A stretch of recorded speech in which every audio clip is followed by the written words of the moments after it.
Alam mo ba sa mga pagpo-post mo ng mga short videos, pwede ka nang kumita na hindi mo na kailangan ma-monetize dito sa TikTok or hindi mo na kailangan maging content creator or vlogger or kahit maliit pa lang yung followers mo, pwede kang kumita basta meron kang gagamitin na user ID. Kasi katulad ko, dati lang na din naman ako naghaw dito pero ngayon kumikita na ako ng malaki gamit ang user ID. So kung willing ka at interesado ka na malaman kung paano, mag-comment ka dito ng how at ituturo ko sa'yo step by step.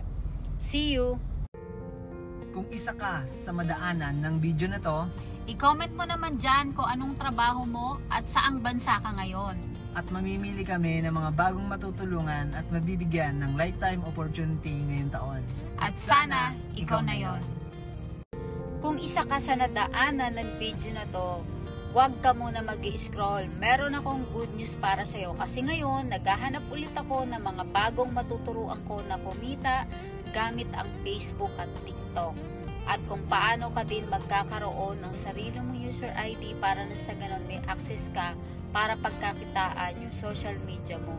Kaya kung willing ka at interesado ka na malaman kung paano, mag-comment ka dito ng how or direct message mo ako para nang sa ganon maturuan kita step by step. See you! Dito sa TikTok, pwede mong pagkakitaan ng 15,000 to 20,000 basta meron kang user ID. Ang user ID kasi magkakaroon ka ng access na kung saan doon papasok yung kikitain mo. Kaya kung willing ka at interesado ka na malaman kung paano, mag-comment ka dito ng how or direct message mo kami para na sa ganun masend namin sa'yo yung full details. See you!